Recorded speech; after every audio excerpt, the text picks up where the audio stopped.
Hi friends, welcome. Raja Rani அடுத்து வரக்கூடிய எபிசோட்ல என்ன இன்ட்ரெஸ்டிங்கான சீன்ஸ் வரப்போகுதுன்றதை பத்தி பார்க்கலாம்.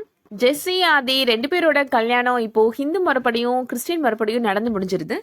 சந்தியாவுக்கு இப்போ ஜெஸ்ஸியோட அம்மாவும் அப்பாவும் நன்றி சொல்றாங்க.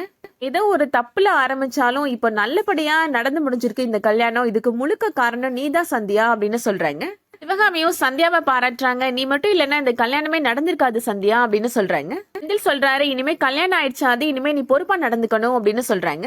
சந்தியா சொல்றாங்க, அதான் நம்மளாம் இருக்கிறோம்ல, நம்ம பாத்துக்கலாம் அப்படின்னு சொல்றாங்க. எல்லாரும் இப்பவே கூட்டு சேர்ந்துட்டீங்க போல அப்படின்னு ஆதி சொல்றாரு.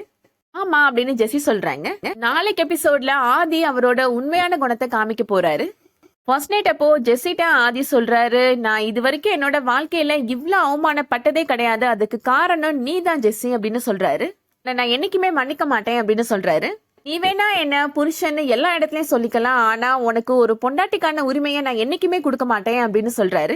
இப்படிலாம் பேசுவார்னு ஜெஸ்ஸி கொஞ்சம் கூட எதிர்பார்க்கவே இல்லை, அதிர்ச்சி ஆயிடுறாங்க. வெயிட் பண்ணி பார்க்கலாம் அடுத்து என்ன நடக்க போகுதுன்றத. இந்த வீடியோ உங்களுக்கு பிடிச்சிருந்துச்சுன்னா லைக் பண்ணிக்கோங்க. ரெகுலர் சீரியல் அப்டேட்ஸ்க்கு நம்ம சேனலை சப்ஸ்கிரைப் பண்ணிக்கோங்க. தேங்க்யூ.